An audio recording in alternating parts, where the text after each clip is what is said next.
Hey everybody, so man, the sun's right in my eyes, dude. Yeah, I did that on purpose. Spot. Yeah. 4 years I have wanted to interview Damon Lucibello about just a lot of things, but he was and is a seminal radio host on 88.7 WNHU, and Damon was a huge part, and I'm not exaggerating, a huge part of me getting introduced to underground metal, hardcore, everything that was happening in Connecticut. But just as a kid in high school, there was Headbangers Ball, but that was, but then there was 88.7, and Saturdays just had the lineup, right? It was Jay Barnes, it was Dwayne Lozniak, Dwayne from Hatebreed, Joltin Jen, right? Yep. But you guys were the gateway for so many kids, and I have to imagine that the hardcore scene, as insane and crazy and huge as it was in the 90s, that had to be a huge part of that was at 88.7. Yeah, of course. Yeah. Because I called. I didn't even call to make a request. I called and I said, "Hey, what are those X's on everyone's hands?" And you or Jay Barnes was like, "That means they're straight edge." I was like, "Oh." What is that? What's straight edge? Are you? Straight edge. And so it was educational, not just for bands, but for the lifestyle. But anyway, like I said, I think whether you will admit it or not, you are the credit for being the gateway to the underground. Well, for the 90s, perhaps, but I can't. I don't like to take credit for that, because in the 80s they had the hardcore shows too on that station, and that's what exposed me to all that music too. So so DJs were doing that before me, so I wasn't the first. Well, okay. That's what you're indicating. But. Let me qualify that by saying youngsters like me who are 44 owe a lot to you. Oh, for your generation? Yeah. So us young guys. I would say yeah. You're probably right. Because when I started in 92, no one was playing hardcore at all. Yeah. Not even during the week. Because from 88 to 92, when I started, all the hardcore shows were on during the week. They were on during the week, in the afternoons. Right after kids would go to class. Kind of a hard time to pick up. After kids would go to class, they would go do their shows. And a couple of them, and that's when all the grunge stuff was being played too. Oh, yeah. So the grunge stuff was on the air, and then you had a couple of guys doing hardcore shows too. And then when they graduated and stopped doing shows, then no one was doing that. It was just all metal, which of course I don't object to. But I said, there's a whole lot of these new hardcore bands putting out stuff, and no one's playing them. So I said, fuck it, I'll just play that stuff too. And your slot was when at that time? Oh, God. I did every slot on a Saturday. So I can't say which one I started with. Maybe, if I had to guess, it was probably one of the afternoon slots on a Saturday. Maybe like the early slot. Maybe like a 1 to 4 or 2 to 4. So I said, okay. Then I just started incorporating that stuff in with the metal stuff. Right. Like the thrash and death metal stuff. And then I started throwing in some of the hardcore stuff. And a lot of that was metallic sounding anyway. Yeah, no, if I could just stop you there for a second. So even though back then it was a metal show, but, metal in the 90s could have meant you were playing, the Black Album or whatever. It was still, whether it was hardcore or not, it was all under, for the most part. I would say 95% underground stuff. It wasn't, your mainstream. On that station, I would say yes. We weren't really... a lot of the bigger bands were getting played, but not that much. By you guys, it was more ear to the street. Because I distinctly remember learning about internal bleeding from you guys. That's not something you're going to get on 88.7. And those guys are still around. They're still, they're still putting out stuff now. Their last full album was amazing. I've been listening to it for the last couple of days. They might even be on tour right now, those guys. Yeah, they got a new singer. I got into them because of 88.7, pre-Frank Rini. That's how far back the demo. So, wow, that's early on for them. Yeah. But anyway, and then the other thing is, and by the way, we're here at Cherry Street Station. We're here for Randall Colbourne's memorial show here in March 2022. We were just talking to a guy inside who was a veteran of the tune-in the 90s. And we were doing a lot of tune-in stuff. You were the only guy that could get away. Not the only, because we said there were a couple guys, but there was you and there was Ant Plaza and a couple other guys that could get away with having long hair and at Budsy, a hardcore show. Budsy, And R.I.P. having long hair at a hardcore show in the 90s. Or even Oi shows, which you were talking about too. Oh, and God. like, how did you get that passport? Because I distinctly remember kids coming into those shows and just they had long hair and they had their Machine Head shirt on, and it was like, that kid's gonna get beat up. And the thing that drove me nuts about that is because almost all of us who got into hardcore in the 90s came in through metal, so like we show up and like your first day you still got long hair and you're gonna get stomped for it. Yeah, but the thing is, a lot of the older guys started with metal too, so right. they're no different than the younger guys. So it was the younger guy. You think it was the younger guys that were preying on the younger guys more than anything?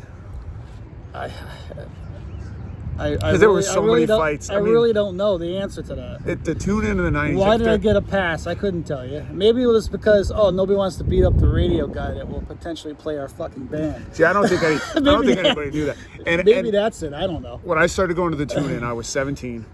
And 17. And I don't remember what my first show was, but I remember you were there because you were at all of them. And I remember that was one of my thoughts. I was looking around. I was like, everyone has baseball hats and huge pants, but this guy looks totally different. And then you were in the pit, and I remember this. I remember this like it was 30 years ago. Your eyes are all rolled back, and you just looked insane. And I'm, guys like Boulder getting in the pit or whatever. But you were the guy that kind of scared me the most. Me? Yeah, a little bit. Compared to guys like Boulder? Yeah. He was a bruiser, dude. No, yeah, I stayed away. Him and like Ian Keeler. Yeah, I stayed away from those. I'm nothing compared to those guys. Yeah. I mean, come on. But you had that. I mean, conspicuously insane. When you saw look. Ian and Boulder coming, you got the fuck out of the way. That's all I'm saying. So this is a question I have to clear up right now. Yeah. Okay, there's a rumor about Ian that he tore the bumper off a car and hit somebody with it right there on Center Street. If that happened, you were there. No. If it happened, you were definitely there. And if you weren't there, it didn't happen. Comment on that. If you I don't know anything about that. I really don't. You've heard that rumor, right? Well, I hear lots of rumors. He was there. He saw this. I did not see shit. Don't know shit. Didn't see shit. Sorry. It's possible that it's true. You were there, and you definitely didn't pay $8 to get in. You got the pass because you got the passport. Like I was saying, yeah, from '92 when Portuguese passport. When the tune-in opened till like '98, I didn't pay. Probably because I had the radio. That was the passport I had. The radio passport. Yeah, but I understand the radio guy that. Gets in for free. Obviously, we used to promote his shows. Probably. You had that sort of a connection with them, with Fernando. You've always been a person of considerable power, but like I said, like you going to see the business in Power? The 90s at Tune-In, what power did I have? being the only guy, being the only Hessian long hair at an Oi show, and not getting stomped out on sight. And they didn't know you were a radio guy. Because they probably thought I was fucking crazy. That's what I think. To beat it. I think you probably danced real hard, and they're like, oh, he can. No, he's good. Not at that show. No, I'm not that brave. Didn't do that. Stood in the back for that show. That was what, the business show with the story I just told you about? Yeah, do you want to tell that story real quick? Do I want to tell it? Well, okay. I guess I'll tell it. I've told a lot of people this story. Now you're telling the 3 viewers that are going to see this. In 1993, I was the head of the metal department at NHU. And Century Media, that was around the time when Century Media and some of the other metal labels, probably Roadrunner too, 93, 94 is when they started signing the hardcore and punk bands, because Madball was on Roadrunner, right, with the Set It Off record. Yeah. And that's just one example. So a CD came in from Century Media. It was in a cardboard sleeve, promotional copy, and it was from the business. So I looked at the cover, skinhead dudes on the cover. I said, I gotta listen to this. I said, I was surprised that they were shopping it towards metal radio, but they were. Yeah. Whatever. I played it anyway. I listened to it. It was great. Played it on my show and didn't give a shit who didn't like it. I'm sure the metal kids didn't like it, but I didn't give a fuck. I played it anyway. I played punk, hardcore, and metal stuff. So then they find out they're playing at the Tune-In. I said, I gotta go see his band, right? And I didn't pay to get in. We already established that. Right. So I go, and I get in, and the lineup was, if I remember correctly, the lineup was The Business, Anti-Heroes, and Broken Heroes. It had to be one of Broken Heroes, like first Connecticut shows. It was early on for them. So this had to be 93 or 4. It was 94. And Broken Heroes played first. They're on stage, like 2-3 songs in. And then in between songs, there had to be like half a dozen Nazi punks there. And they start saluting the stage. I'm like, no. And this really was a thing in the 90s. There were Nazis that would show up, conspicuously not Nazis, a good idea. with like the armbands and everything.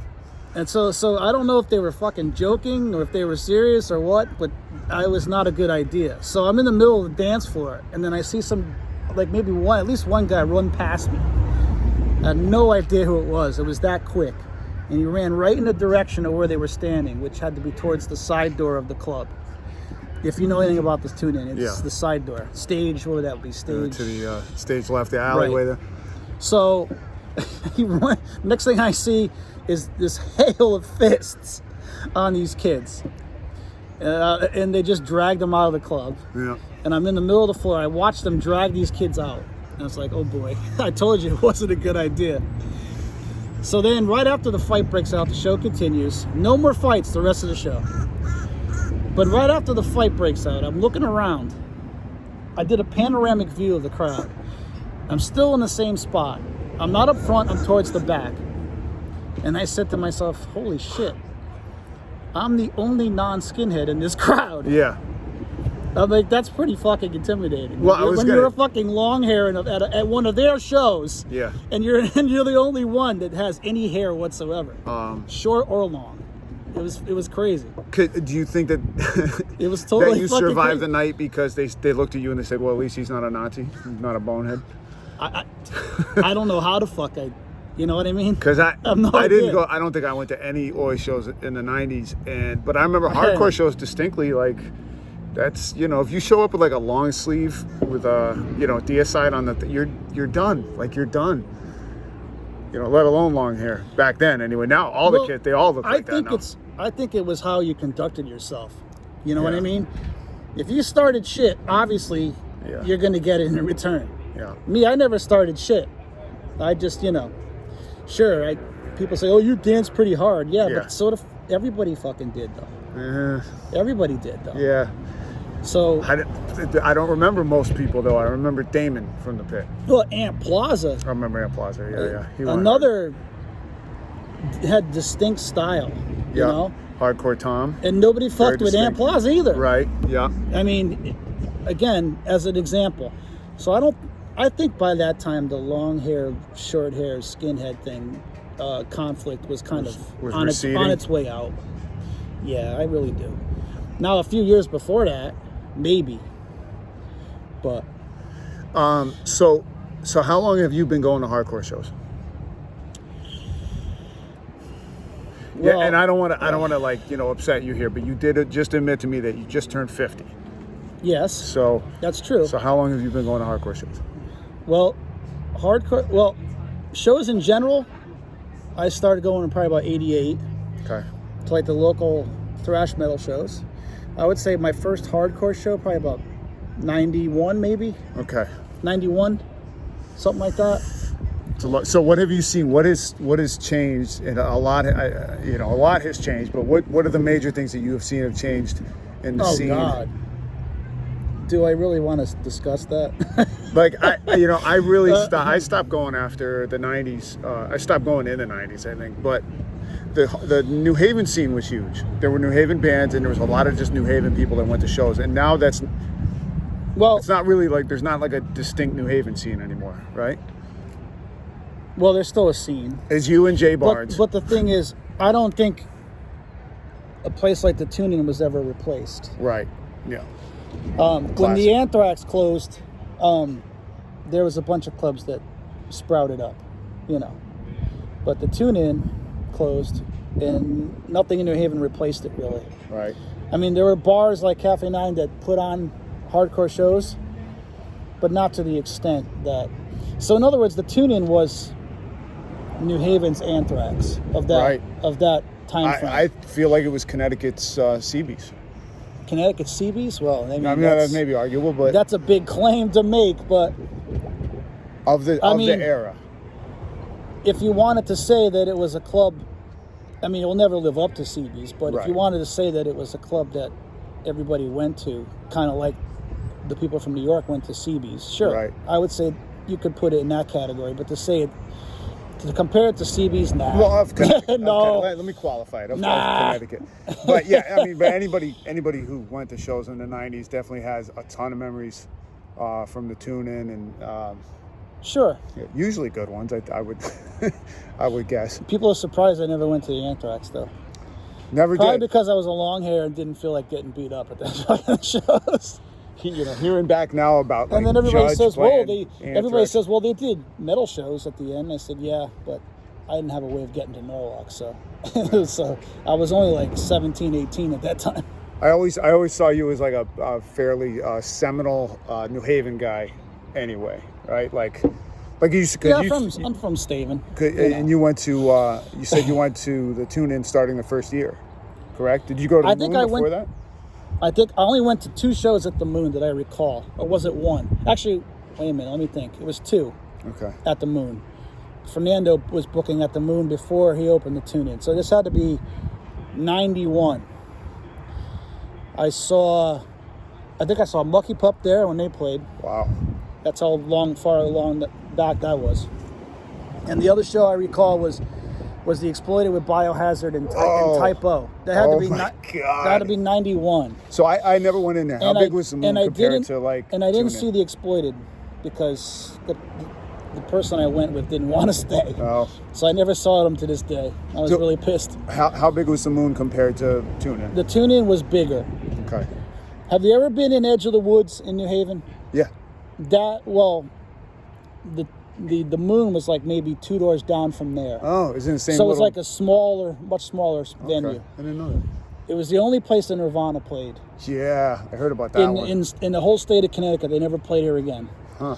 Fernando booked them, and then immediately after that, Nevermind came out, and bam, they were humongous. That was the end. Crazy. I think he said he booked Pearl Jam too, and they just never played. Wow. At the Moon. Early on. So, hey. I just can't imagine seeing. Hey, Fernando got the fucking bands. Don't ask me how. Seeing 90s Typo and Biohazard in a small spot like that. Like. Yes. And I did see Biohazard also at Toads. Wow. And they were on a metal bill. They played right in the middle of Morgoth and Creator. Whoa. That had to be 91 too. Yeah. Also. That was crazy. That's pretty metal. So yeah, that had to be like, if you want to say Biohazard's a hardcore band, and I don't know why you wouldn't, that had to be like the first. I agree. And I know this is a Damon Lucibello centered podcast, but I would agree. This is the podcast? See, that you're doing right now? Whatever it's called. But looking back with it's a vodcast. With 2022 retrospect, how can you deny that Biohazard was hardcore? And I know that there's old school New York guys that can argue that, and it's fine because they were there and stuff. But sonically, I think at the time Biohazard was seen as super metal, but now you listen to him, he's like, no, that's almost straight up traditional hardcore. To me, Biohazard they had the metal edge, but they also had a lot of elements of hardcore. A lot of chromatics. And of course they had the hip hop element too. Yeah. So again, people like to label shit. Who gives a fuck? They were a great band, and that's it. Period. Until Mataleo. Anyway. Whatever. Yeah. So you are still DJing at 88.7. Yeah, I am. And that has changed with the times also. So what's the deal now with that? It's not really. Well, there's no more Metal Saturday anymore. I can tell you that. That's gone by the wayside years ago. And I still hear people complaining to me about that, but I have no control over it. So, yeah, I'm still doing it right now. I'm recording all my shows from my basement because the station shut down because of the virus that plagued the world. And I haven't done any live shows there. In fact, they don't want anybody down there. They shut down. Is it still in the basement down there? They moved the station. Oh, okay. The station's in a new location. It's just off campus, but they have their own facility now. Were you there the night that the fight happened? Like some guys came down to the studio to fight whoever was DJing? No. You weren't there that night? I was not there. I don't even know who was on the air. Do you know? Now, it was a Saturday, but I don't remember who. Well, was it Wayne's show by any chance? Was it Jay's show? Wayne or Jay? I don't know. One of the two, I don't know. Jay might know more about that I'm than sure me he would. because it didn't happen on my watch. So, but now we're talking about this, and you will basically play just anything because you're 88.7 royalty at this point. You'll play metal, you'll play jazz. Anything now? You mean? Yeah. Yes, that's right. And the reason I was in from 92 to 2004, I played strictly metal and hardcore and punk, so the heavy stuff. Yeah. Then in 2004, they started to switch the schedule. They wanted to put a couple time slots on the schedule for different types of shows. And I said, okay, my tastes are changing after all these years, and I've been doing the metal slots for 12 years. So instead of tying up a metal show, I'll give it to somebody else to do. Because there was a lot of students that wanted to do metal. So I said, okay. I decided to do a free-form show, which means there's no format. I pretty much can do whatever I want. So I can play whatever I want. I still play the heavy stuff from time to time. And I gave up my metal slot for a student. Because I figured I did this long enough. And there's only so many metal slots open. So I'll just give it up, let another kid go on. And that's what I did. So that's why. So from 2004 till now, I had the show with no name, which is my current show. And I'm just recording everything from home now. So if somebody 2 hour show. Tune into that, what's a mix that they would hear? What can they expect? Well, they'll hear anything from like really mellow ambient electronic music to metal, basically. And a lot of jazz, a lot of experimental music, maybe some classical too. Whatever I instrumental stuff too. So anybody listening would not necessarily get the idea that you were one of the hardest dancers in the 90s and all of hardcore. Nobody would have a fucking clue. Nobody has a clue. I don't have a clue. Any parting comments? Any last things to parting comments? To say? Yeah. Not really. I would just say whatever scene exists at this point here or wherever you're watching this, keep going and supporting it. Don't let it fucking die out. That's all I can say. Young kids, keep playing music, keep putting on your own shows. Just because one day you'll look like this. And, one day you'll be an old fucker. You want to just like us. Yeah, do what you can do. Okay, I'd like to leave with my well-practiced Damon Lucibello impression, if I could. Okay, all right. So something song ends, and then slight pause, and it goes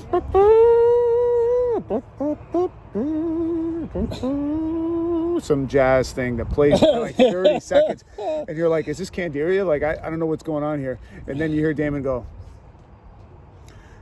you just heard from Coalesce. Would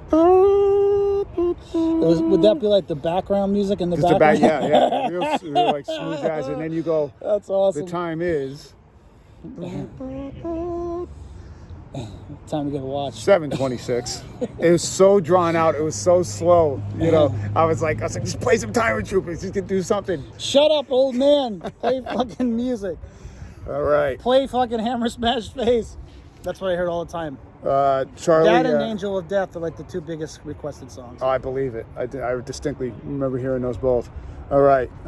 Signing out here with Damon Lucibello, Connecticut. Peace out. Hardcore Hessian legend. And Hessian. That's how old we are. And 88.7 WNHU veteran DJ, metal DJ. Monday nights, 9 to 11 is when I'm on, by the way. Monday nights. Right after Pete Soter, who actually has a metal show. And he was actually the first metal DJ on NHU from the early 70s. Get on it while you can, because he ain't getting younger. No, and neither are you. Neither are any of you out there. You'll be this old someday, too. Adios.